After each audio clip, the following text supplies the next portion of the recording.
everyone. Once again, welcome to Career in Pharma and welcome to our expert talk show today. So today we have a dentist with us and currently he is working in a renowned MNC in Ahmedabad. So he worked in various MNCs in Ahmedabad and finally he is in Global Pharmacovigilance Unit in a renowned MNC.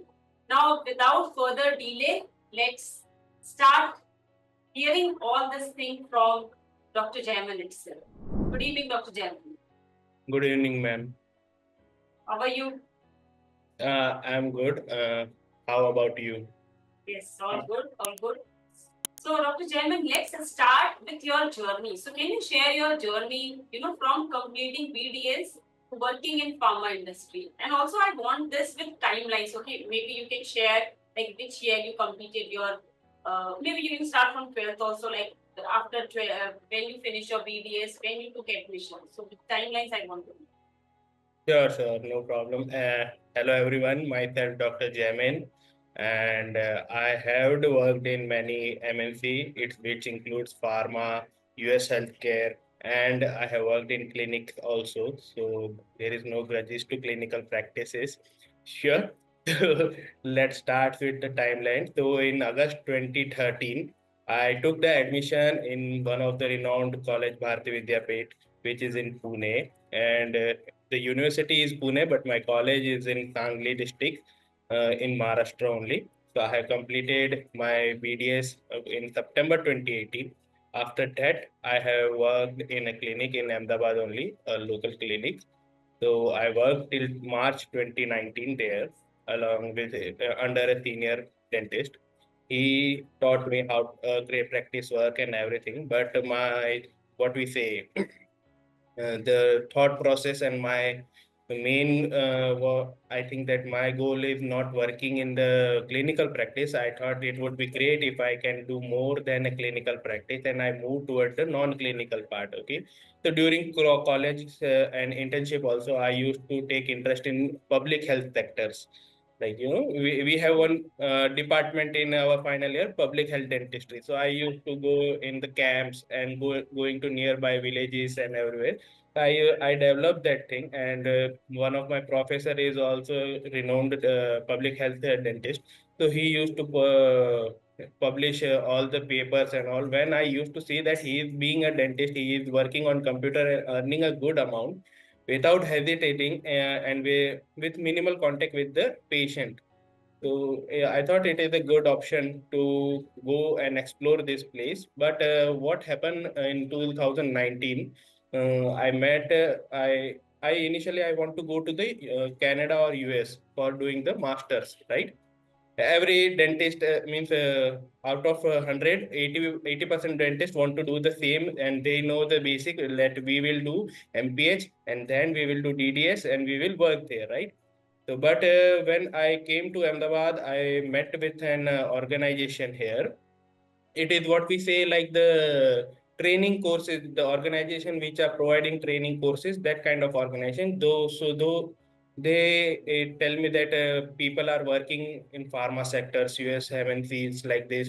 So I explored there, and what we say, I went to that course also. But initially, what we say, we don't know anything. We are just blindly following a person who is we think that they are giving a good knowledge and good career path to us. But after that, I went to this interview in the one of the US MNC, which is related to healthcare system, US healthcare system. So I worked there for 2 years till May 2021. And during my COVID also, first wave of COVID, I worked there only, and I didn't lost my job, thankfully. So in May 21, I got a chance to work in a proper pharmacovigilance department, which is I worked in the Lambda Therapeutics. There I worked for approximately 1 year and 8 months, and I learned about the case processing, how what is basically a pharmacovigilance personnel do, how they collect the data and how they model it, how to present it in a case form, in a narrative writing and everything. And in what we say, January 2023, I got an opportunity to work with one of the top 5 pharma company of India, Torrent Pharma. Everybody knows that. So I went there and worked for as a global pharmacovigilance scientist. I have worked there for 2 years, from past 2 years, and continuously I am working there. So during that tenure, I learned more about the global pharmacovigilance. Means instead of US, EU, UK, and all the ROW regions also, we know I came to know that how their PV systems works. That's currently I am in the Torrent, and that's all I have and continuously I am learning more and more related to medicals and the pharma, how both work together. Very inspiring journey, and I must say, like, you are really in a good company. Torrent is one of the big pharmaceutical company, and that Yeah. too, working in a core company definitely gives you a lot of learnings. So Yeah, yes, means actually we means being a medico and that too a dental graduates, we don't have that much of exposure in pharmaceuticals and people don't know about it. But when you go through this and you came to know that how it works, how people are getting how companies get regulated market, non-regulated market, how they got the approvals for the product, it's all new thing for us, but it's very good to learn about that, and it's like a business opportunity for us also. I'd like to mention that you were thinking of going to Canada. So let me tell you through this experience, you can work in Canada, and you never know. In future, you get some opportunity, you can go there directly for job without studying also. Yeah. So That that is all one thing I of came to know about after working in pharma. Before that, it is just one thing we know that we have to do DDS there only. correct. Correct. So yeah, very inspiring. And yes, one thing I would like to tell, like after hearing your this transition, that you were very clear from the beginning itself, to the college itself. And many people they don't get this clarity.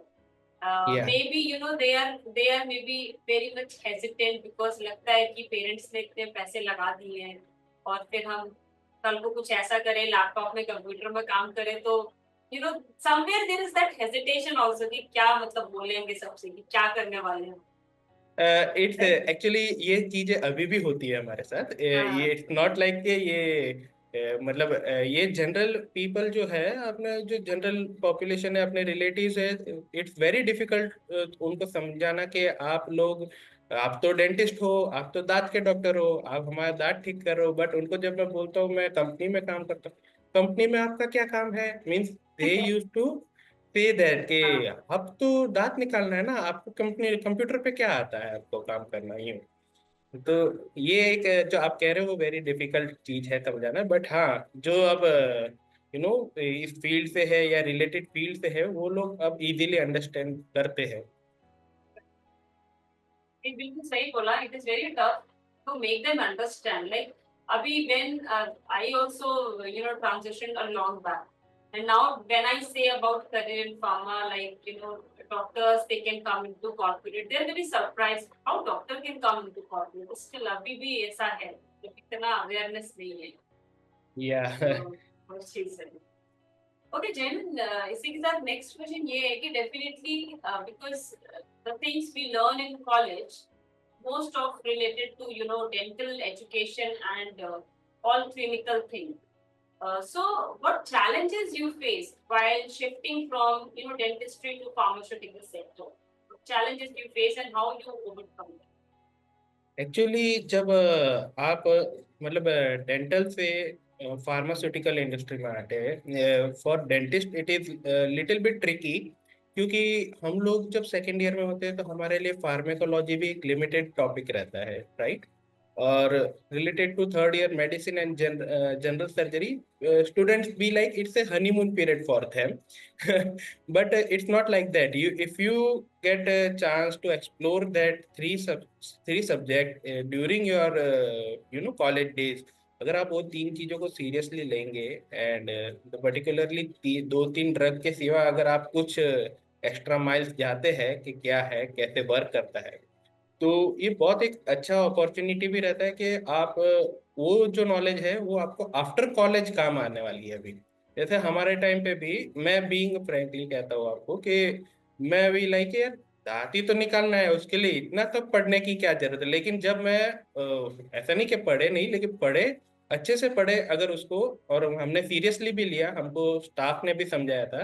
जैसे मैंने previously भी बताया, मेरे कुछ professors भी ऐसे line में थे जो आर्टिकल्स वगैरह पब्लिश करते हैं, तो मुझे उनसे भी ये इंस्पिरेशन मिला। तो मैं अभी जो न्यू जनरेशन आ रही है, I want to tell them कि आप लोग ये जो सब्जेक्ट जो सीरियसली नहीं लेते उनको भी सीरियसली लेंगे तो यू डोंट नो कि आपका इसमें भी एक करियर पाथ आगे अच्छा हो सकता है। और ये जो इन्फॉर्मेशन रहती है ये ज्यादा काम आती है। और डेंटल का तो एड ऑन अपने पास एक बोलते हैं ना अपर हैंड है कंपेयर टू बाकी सारे medicos.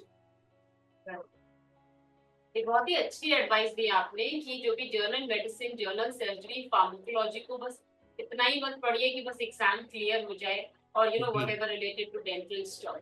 Medicine is very useful, like personally general medicine, pharmacology को मुझे तो बहुत फायदा हुआ जो मैंने अच्छे से पढ़ा, which we can hmm. implement in this pharma industry, right? Yes, but for all the freshers, please go through this subjects very well, because interview में भी पूछते हैं क्वेश्चन बहुत ही medicines related, pharmacology में। So इसी के साथ next question डॉक्टर जैमिन ये है कि what do you think about the certification program which are available for these, entering into pharmaceutical industry? Are they really useful?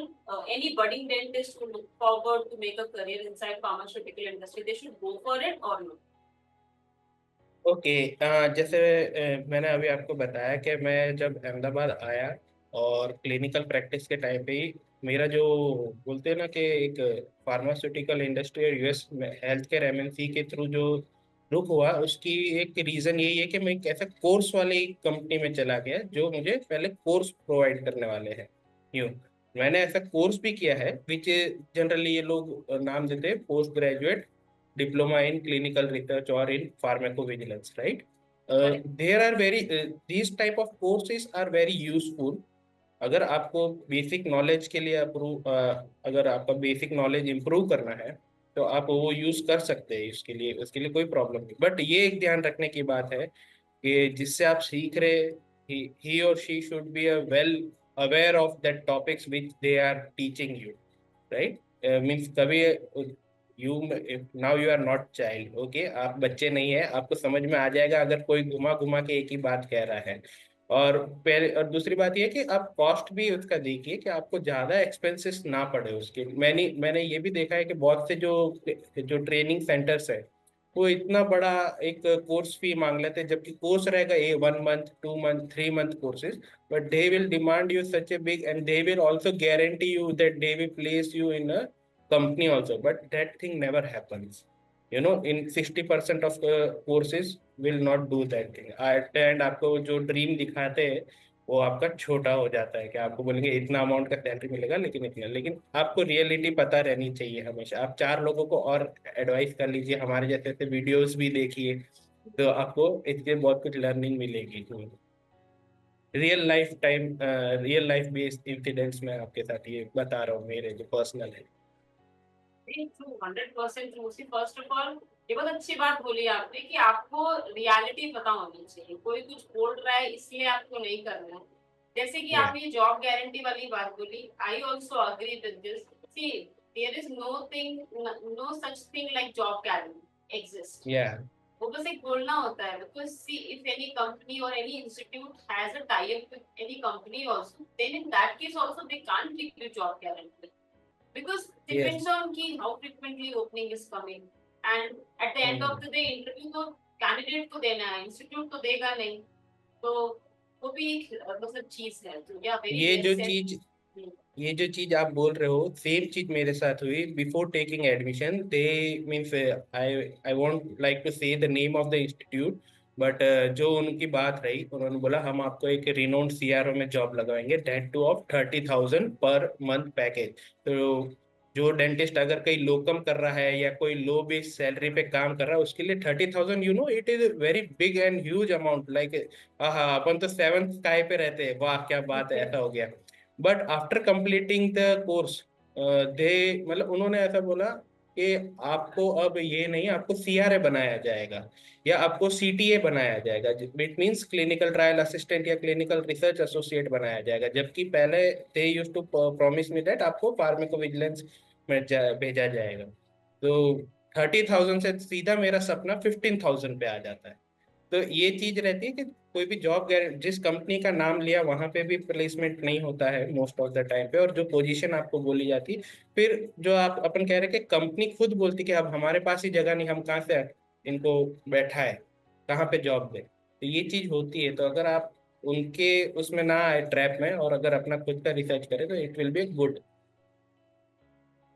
Correct, 100%. Definitely course help करता है, but just for the they are giving job guarantee ऐसे करके आप decide मत करिए। Just hmm. अपना अच्छे से रिसर्च करके, and definitely like doctor Jaymin said, एक बार हमारा वीडियो भी देख लीजिए, so you will get further clarity also on this. अच्छा डॉक्टर जयमिन, नेक्स्ट क्वेश्चन ये है कि अभी धीरे धीरे ना इतनी अवेयरनेस लोगों में आने लग गई है, क्योंकि हम ही अपने चैनल में काफी कुछ डालते रहते हैं, not just pharmaceutical, data management, clinical research, SAS, R programming, and there are other profiles also available. क्योंकि इतनी सारी companies हैं, not just pharma, we have CROs also, IT companies also, आपको पता ही है। तो considering that, as per you, which is the best domain for dentist to start, pharmaceutical industry? Actually देखिए, best तो डिपेंड करता है पर्सन टू पर्सन के interest पे, राइट। अभी someone wants to like to go toward the IT field, means health care IT, या तो जो ऐसी कंपनी है जो सॉफ्टवेयर डेवलप कर रही है, ठीक है। तो related to software can be related to PV, can be related to clinical software, ये उसकी तरफ कोई जा रहा है। किसी का interest more focused on data, data तरफ है। तो ऐसा मतलब, अगर पर्टिकुलरली पैसे के हिसाब से बोला जाए, तो आप मेडिकल एडवाइजर बनिए, मेडिकल साइंस लाइसेंस करके है, वो भी बनिए। बस हाँ, इट इज लाइक द आपका medical knowledge plus marketing skills उसके ऊपर रहेगा, ठीक है। और वो BDS नहीं, बी फार्म, मतलब BDS plus homeopathic Ayurvedic doctors कोई भी उसमें जा सकता है, ऐसा नहीं है। लेकिन बोलते हैं ना कि सारे ही फील्ड अच्छे अच्छे हैं, ये अपन पे रहता है कि अपन किस में अच्छा दे पा रहे हैं। मेरे कुछ फ्रेंड्स ऐसे हैं जो मेडिकल एडवाइजर्स भी है, कुछ ऐसे हैं जो CRA में इन्वॉल्व है बीइंग अ डेंटिस्ट, और कुछ ऐसे हैं कि जिनको बोलते हैं ना कि IT की तरफ रुख है, तो they have done the course in small course and like rev Java. उन्होंने ये लैंग्वेज सीख के वो बोलते हैं ना अपने PV के सॉफ्टवेयर या कोई भी ऐसा CR के सॉफ्टवेयर में भी उन्होंने काम करना चालू किया, और वो एक बहुत अच्छी हैंडसम सैलरी पे बैठे हैं आज की डेट में। True, even I also say this thing. Just check your, interest also, because बहुत लोगों को वो programming और software ये सब भी थोड़ा सा attract करते हैं. तो उसके Yeah. हिसाब से you can go as per your, interest also. Otherwise, yes.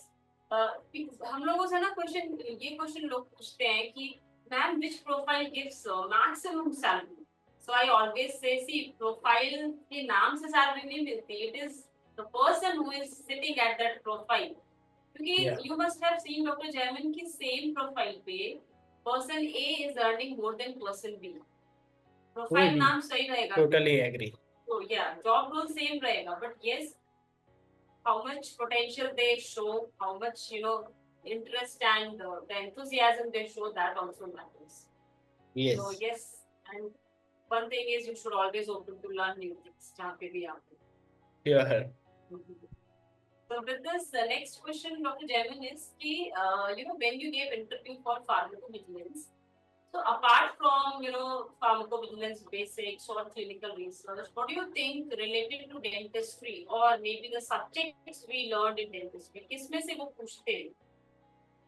Basically देखिए, मेडिसिन रहेगा, जनरल मेडिसिन के बारे में वो आपसे डेफिनेटली पूछेंगे, रिलेटेड टू द डायबिटीज रहा, विच हैज को relation with our oral cavity.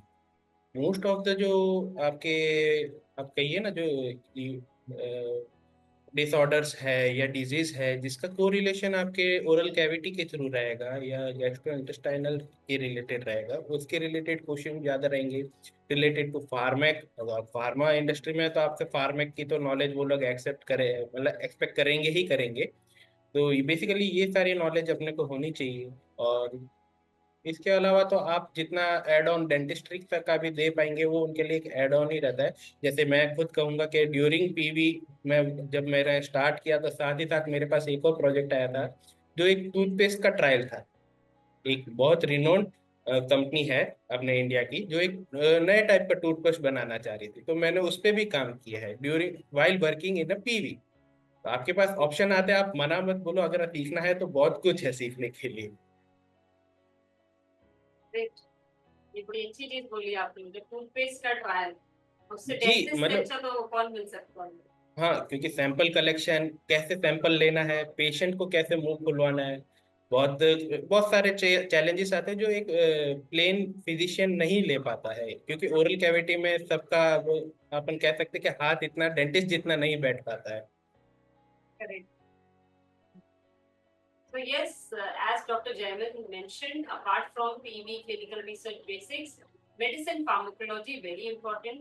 तो जो भी basic class of drug है और जो basic diseases है, I would say आज के time में lifestyle diseases and then you can go to cancers as well. वो भी जी kind जी। of lifestyle में ही आने लगा है आज। तो all these, you need to brush up इनका medicine, इनका pharmacology, pathophysiology जितना पढ़ सके better है। So yeah, next question, Dr. Jaiman, is currently you are a global pharmacovigilance scientist in current pharma. तो ये जो रोल है ग्लोबल फार्माकोविजिलेंस साइंटिस्ट, इसमें आप लोग क्या करते हैं, like in a layman language if you can tell like what are things you do in your job. Okay, तो जैसे कि फार्माकोविजिलेंस एक खुद एक डोमेन के अंदर भी सब डोमेन्स बहुत सारे हैं। आप उसमें एज ए केस प्रोसेसर लग सकते हो, एज ए एमआईसीसी एक्सपर्ट लग सकते हो, as a aggregate report experts लग सकते हो, एज ए मेडिकल रिव्यू भी एक्सपर्ट आप लगते हो उसमें, ठीक है। और as a global pharmacovigilance scientist हम लोग, ऐसा है कि हमारा जो जॉब प्रोफाइल है मेरा स्पेसिफिकली मेरा एग्रीगेट रिपोर्ट्स में ज़्यादा इन्वॉल्वमेंट है अभी करंटली। तो इन विच एग्रीगेट रिपोर्ट्स में एक लेमैन लैंग्वेज में कहूँ तो कोई ड्रग का एक आपकी कंपनी से रिलेटेड जितना भी इंफॉर्मेशन है आप रेगुलेटरी को सबमिट करते हो एक पर्टिकुलर टाइमलाइन में। और if they ask you a report, और if they ask you data that आपका ये ड्रग है, इसका मुझे लास्ट 5 years का डेटा चाहिए। either it can be a trial or it can be your sales exposure to the patient, and what all literature information you get it related to that cases, your spontaneous reportings and all that, we हम लोग उसे अपन अपने format के हिसाब से particularly जो भी regulatory मांगती है, हर एक का अपना अपना फॉर्मेट है, हम उसमें उसको प्रोवाइड करते हैं। एडिशनल टू दैट, जैसे मैं ग्लोबल फार्माकोविजिलेंस में हूँ, तो मेरे जो अफिलिएट्स रहेंगे जो अलग अलग कंट्री में रहेंगे, उनको भी हम एक बोलते हैं ना कि हेल्प आउट करते हैं related to the, if they want to contact with the different affiliate, we work as a bridge, and we work between the RA and the affiliate also. So while they're submitting a new application for the new drug approval also. तो इसमें आपने बोला aggregate reports पे काम करते हैं, तो आपने इससे पहले आईसीएसआर पे किया होगा, I think. Yeah. So now very important question, because ये ना, this is what I'm asking, this I want to know for people who are experienced actually, क्योंकि ये जो लोग आईसीएसआर में हैं, because they come to us कि अभी आईसीएसआर हो गया, I want to happen, or they want information from us कि ICSR में, you know, like the timelines are very tight actually. We get less time to submit, especially if we get the death and life threatening. So you know, right? अभी internal timeline बहुत कम रहती है, regulatory रहती है, but then it has to cross from We have to different do steps. QCMR and everything. Yeah. Yes, right. So what do you think? Because you have done work in both ICSR and now you're working in aggregate. I would not say as a work pressure, but yeah, timeline का जो एक pressure रहता है ICSR में, it is same for aggregate or how it is? Okay, देखिए ICSR में it's depend on the flow of cases. Work pressure के साथ साथ जो फ्लो ऑफ केसेस है आपके ऊपर, उसके ऊपर भी डिपेंड करता है। सपोज कोई कंपनी बोल रही है आप दिन के 10 केस प्रोसेस करिए literature, so it's depend on your literature article also कि वो कितने बड़े आ रहे हैं आपके पास, राइट। कोई regulatory cases means health authority cases कर रहा है, तो उसमें most of the data XML से अपडेट हो जाता है। आपको just you have to cross verify it, तो it will take very less time compare to literature article. ठीक है, और फिर उसके बाद जब स्पॉन्टेनियस केस रहेगा उसमें भी आपके लिए डिपेंड ऑन द पेशेंट या सब्जेक्ट जो भी है अपना, कितना इन्फॉर्मेशन आपको दे पा रहा है, how much follow up you are doing, right. और वहीं उसमें आपने बताया कि टाइमलाइन रहेगी 15 day, 10 day, 5 day, depend on the scenario scenario आपको उसमें टाइमलाइन बाउंड हो रहे होंगे। लेकिन एग्रीगेट में भी टाइमलाइन रहेगा, उसका टाइमलाइन रहेगा थोड़ा ब्रॉड term का, means like 2 month, 3 month, depend on country to country and what their requirement is। लेकिन जब उसका भी डेटा, उसमें आपको डेटा भी उतना ही कंपाइल करना है, डेटा राइट। केस ज्यादा है। प्रोसेस में आपको एक एक केस करना है, वहां पे आपको 1000 केस में से फाइंडिंग्स निकाल के देना है। तो प्रेशर दोनों साइड ही रहेगा। आप इधर दिन के जितने केस कर रहे हैं, क्या पता 3 महीने में 2-3 रिपोर्ट्स बनानी है, तो आप खुद कंफ्यूज भी हो सकते हैं, अरे यार इसका डेटा इसमें डाल दिया, इसका डेटा इसमें डाल दिया। अगर सेम मॉलिक्यूल है, 4 जगह भेजने, 4 रिपोर्ट बनानी है, तो वो भी एक प्रॉब्लम रहता है। Okay, so aggregate में see in ICSR what used to happen when I was working, because sometimes we get report late from our vendors itself, like but we get from them when they are sitting on maybe day 5 or day 4, तो वो और भी urgency होती है। तो same you get in aggregate also, or how it is, like you get time on time or what? Suppose like the regulated, there are two type of market, regulated and non-regulated. Okay, the regulated market, which means US, Canada, UK, EU, and you can include Japan also in that. Okay, somehow Japan and Australia is kind of regulated market. They have particularly timeline and they work on their timeline already. ठीक है, if they वो कुछ अगर modify भी करेंगे अपने system में, तो आपको एक इंटीमेशन दे देंगे, राइट। अब जैसे जो नॉन रेगुलेटेड मार्केट्स है, उनके भी टाइमलाइन है, ऐसा नहीं है। अब जो उनके जो पर्टिकुलरली इंडिया, अपन सपोज एग्जांपल ले ले, India has also particular timeline. लेकिन अगर कुछ अर्जेंट रिक्वायरमेंट आ जाती है कोई कि आपको भेजना ही है, तो वो लोग आपको 30 डेज दे देंगे, या पर्टिकुलर तो जो बोलते हैं ना, कोई सिनेरियो के सेफ्टी कंसर्न्स कैसा है, उसके हिसाब से भी आपको टाइमलाइन देंगे। उस हिसाब से अपन को रिपोर्ट करना पड़ता है। जैसे आईसीएसआर में कभी आप बोल रहे डे 5 आ गया, डे 10 Special आ गया, रात को scenarios भी भी जगते रहते हैं, हैं। या हाँ, रात रात को को उठ भी के भी ऐसे। करना पड़ेगा। लेकिन इसमें रात को नहीं उठना पड़ता, आपके पास इतना टाइम रहता है कि अगर आपकी टीम सपोर्टिव है, या जैसे कुछ जगह जैसे मैंने देखा, मेरे फ्रेंड्स जहाँ पे वर्क करते जो अपने सेक्शंस होते हैं वो डिवाइडेड होते हैं, right? If there are 19 section in a report, so some section will be done by a particular team, some section will be done by handled by particular team। तो एक वो टीम वर्क अच्छा रहेगा, तो आपका report 5 to 15 days में भी एक, after you get the whole data at one place, आपकी रिपोर्ट तैयार होने में ज्यादा टाइम नहीं लगेगा। Yeah, teamwork matters a lot actually. या And even I would say ICSR maybe. Like if hmm triage person is doing it correctly, then CP को उतना टाइम नहीं लगना, then CP ने सही किया तो उसके बाद next में depending on what the database QRMR पे भी टाइम नहीं लगता, otherwise वो कई बार back हो जाता है। Okay, last question, Dr. Jaiman, is so whatever experience you are holding till date, like dentistry का भी, pharma industry का भी, so what top three advice you would give to all the budding dentists who want to make a career inside pharmaceutical industry? Okay, देखिए, first of all आप अपना पहला जो advice है, अपना गोल फिक्स कर लीजिए। मैंने ऐसे भी लोग देखे हैं जो 10 साल तक प्रैक्टिस करके फिर उनको समझ में आता है कि यार मैं इस चीज के लिए हुई नहीं, मुझे कॉर्पोरेट तरफ शिफ्ट होना चाहिए। देर आर मैनी एग्जाम्पल ऐसे है, मैंने जो मार्केट में देखे, और मेरे को लिंक्डइन पे बहुत से मैसेज भी आते हैं कि कैसे घुसे, कैसे हम ट्राई स्टार्ट करें जर्नी। तो अपना गोल फिक्स करिए, पहली बात।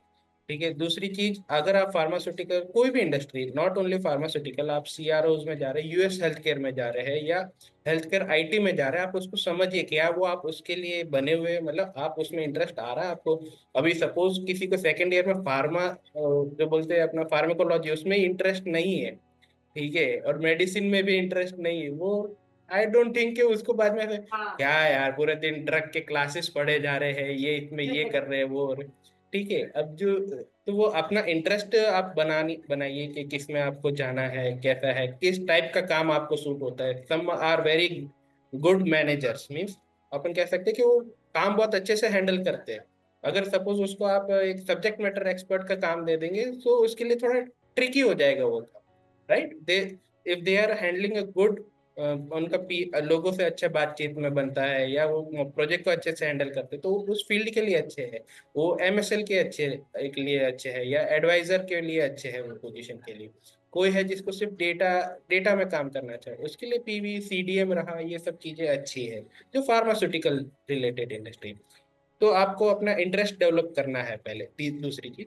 और तीसरी चीज है कि मतलब जैसे अभी आपने बोला ना कि किस में पैसा ज्यादा होता है, ऐसे लोग आते हैं अपने पास क्वेश्चन लेके।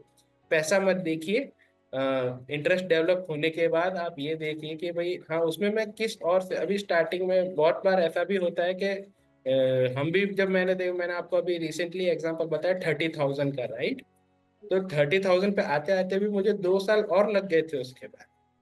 तो वो जो जो आप सेल्फ अपने आप को कैसे डेवलप करते हैं उसके हिसाब से ही आपका रहेगा। तो ये है कि किसी और को देखा देखी में मत जाइए। ये कहते हैं ना, किसी और को देख के आप वो नहीं कर सकते। आप अपने आप का डेवलपमेंट, अपने स्किल्स पे आप अच्छा काम करेंगे, आप ऑटोमेटिकली आप अपने फील्ड में अच्छा ही कर पाएंगे। बहुत ही अच्छी एडवाइस दी आपने, जो कि बहुत ही बेसिक और मुझे लगता है ये सबको पता होनी चाहिए। जैसे आपने बोला कि क्लियर गोल होना चाहिए। Now there are many dentists. See, even I started working in pharma after 6 to 7 years of clinical practice. तो या जब मैंने फार्मा में एंटर किया मुझे लगा मैंने देर कर दी, बस there were so many doctors. मुझे लगता था शायद मैं ही इकलौती डॉक्टर तो नहीं जाने वाली है, ऐसा मुझे लगता था कुछ दिन पहले। कितने सारे एमबीबीएस एमडी होते हैं, एमएस होते हैं, लाइक उन्होंने कितना पढ़ के फिर वो फार्मा में आए। तो you have to decide your goal. ये आपने बहुत अच्छी चीज बोली। और ये थर्ड वाला पॉइंट बहुत अच्छा है, क्योंकि पहला क्वेश्चन दे आस्क इज किस में ज्यादा सैलरी। ये बहुत ही वियर्ड सा क्वेश्चन हो जाता है, मुझे ऐसा लगता है, क्योंकि अभी I have seen people who have started with like same, और सेम प्रोफाइल भी है जैसा कि मैं पहले भी बोल रही थी, बट उनका सैलरी स्ट्रक्चर अब उन्होंने कंपनी चेंज करी। डेफिनेटली उन्होंने इस प्रोसेस में लर्न भी किया काफी चीज, but they are sitting on different salary. या And Dr. Jaimin, you would be surprised to know we have dentist trainer who are into this PV process. They are earning less versus we have one life science graduate who is in clinical research profile and she is earning more than that dentist. तो same चीज happens with me. मतलब मैं ऐसा नहीं कह रहा हूँ, अब मैं इतने सालों से काम कर रहा हूँ, मैंने यूएस हेल्थ केयर सिस्टम्स में भी काम किया है, और मैंने आप देख रहे हैं अभी करंटली मैं फार्मा में भी हूँ। दोनों ही समय पे मेरे जो लीड्स या अपलाइन अपन बोले वो एम फार्म ग्रेजुएट है। और ये कभी भी आप ऐसा मत सोचिए, या मैं जो बडिंग डेंटिस्ट है या जो भी अब नए मेडिको मार्केट में आ रहे हैं कि यार ये तो एम फार्म है या ये बीएससी एमएससी, मैं इससे क्यों ऐसा सीख। अ, देखो कि मेरा ये मानना है कि अगर आपके सीनियर है, ही है, उसने आपसे ज्यादा टाइम उधर निकाला है, तभी वो आपका सीनियर है, या आपके एज ए वो उस पोजीशन के लिए वो कैपेबल है, तभी वो बैठा है। अभी मेरे सीनियर्स अभी जितनी भी कंपनी, लास्ट 3 कंपनीज कॉर्पोरेट में मैं काम कर रहा हूँ, 3 कंपनीज में से हर जगह मेरे सीनियर्स बोलते हैं ना, एक्सपीरियंस वाइज उनको वो कभी कभी वो चीज लोग भी मुझे सिखाते हैं, और मेरे से भी वो लोग कुछ सीखते हैं। क्योंकि मुझे फार्मा का इतना कोर नॉलेज नहीं रहेगा जितना उनको रहेगा, और उनको डेंटल का इतना कोर या मेडिसिन का नहीं रहेगा जितना मुझे रहेगा। बट ये अगर आप दोनों साथ में मिलकर काम करोगे तो दोनों के लिए बेनिफिशियल रहता है हमेशा के लिए।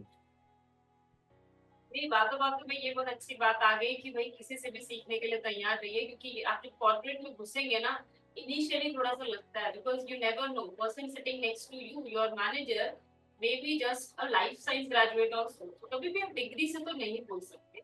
Even I agree with this. उस फील्ड में उनकी नॉलेज ज्यादा है, definitely that's why they are senior and earning more than them. और it's all about how much open you are for learning. Degree तो मुझे लगता है केवल डिग्री से तो कुछ भी नहीं होता।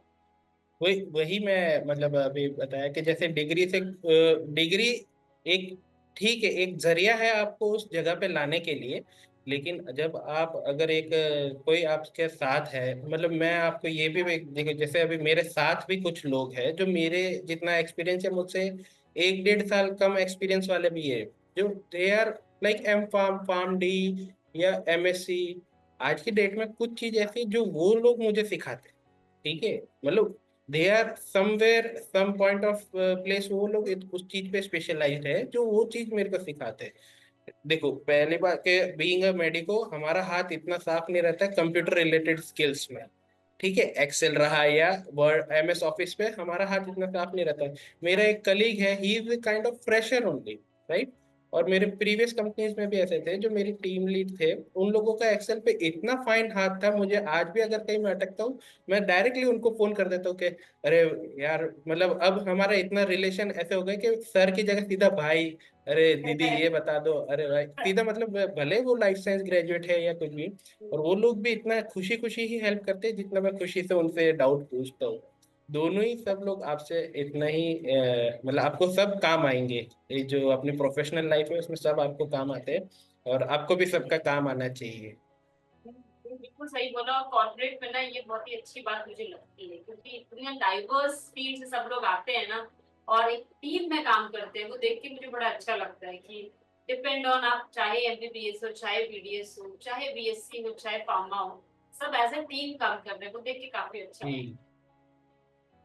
So yes, तो ये था, this is all about our podcast, Dr. Jaiman, and once again I would like to say thanks to you because आज संडे है, छुट्टी का दिन है, अब लेकिन आपने यहाँ आके थोड़ा टाइम दिया, very thank you for this. Thank you too, मतलब मुझे आपने इस काबिल समझा कि मैं आपके पॉडकास्ट का या मैं मेरी नॉलेज आपके ऑडियंस के साथ शेयर कर पाऊँ। पहली बात तो मेरा पहला पॉडकास्ट है, तो if something happens wrong please ignore, और प्लीज माफ कर दीजिएगा, क्योंकि मेरे को इतना एक्सपीरियंस नहीं है पॉडकास्ट देने का, लेकिन हाँ, वो आपसे सीखने को भी कुछ मिला। आप मुझसे ज्यादा एक्सपीरियंस है, अगेन वही चीज कि आपके सीनियर हमेशा आपको कुछ नया सिखाएंगे। अभी जो आप कर रहे हो वो एक बहुत अच्छी चीज है कि जैसे हमारे टाइम पे 2018-19 में भी कोई बताने वाला नहीं था कि डेंटिस्ट भी कॉर्पोरेट में जा सकता है या ऐसा, राइट। और उस टाइम पे यूट्यूब यूट्यूब वगैरह भी इतना नहीं था कि जहाँ से हम नॉलेज ले पाए। लेकिन अब हमें लगता है कि कैरियर इन फार्मा के रूट से लोगों को नॉलेज मिलेगा, और बहुत बोलते हैं ना कि लोगों को इंस्पिरेशन मिलेगा कि सिर्फ क्लिनिकल ही नहीं है, आउट ऑफ क्लिनिकल भी एक अलग दुनिया है, वहाँ पे भी वो लोग कर सकते हैं, काम कर सकते हैं, एक्सप्लोर कर सकते हैं। Yes, and so with this, once again, thank you, Dr. Jaiman. और I would like to have more podcast with you, जहाँ पे मे बी हम केवल एग्रीगेट्स रिलेटेड बातें कर सकें, जो मे बी जो एक्सपीरियंस लोग हैं इंडस्ट्री में उनके वो काम आ सके, क्योंकि ये हमने ये वाला पॉडकास्ट तो थोड़ा फ्रेशर्स के लिए रखा। सो या may be let's catch up sure sure, it sometime in will be future. आपके साथ वापस बात करने के लिए बहुत अच्छा मौका मिलेगा जरूर। Okay, guys, so this is all about this podcast, and I hope you will learn from this podcast. And please do watch this podcast till the end. And there are so many things which Dr. Jaiman has shared, which can help you in making this transition to pharma industry also. Pharma industry में आने से पहले what are the 3 top things you should know, so that आप समझ सके कि ये career industry आपके लिए है कि नहीं. So please do watch this podcast till the end and please share with your friends, जो डेंटिस्ट और फ्रेंड्स है जो परेशान है, यार मेरे लिए डेंटिस्ट्री नहीं बनी है, अभी क्या करना है. Please share this podcast with them also, and if you have any query, any suggestion, anything, please drop a comment. I would love to read all of them. So with this, have a nice day, guys. Bye.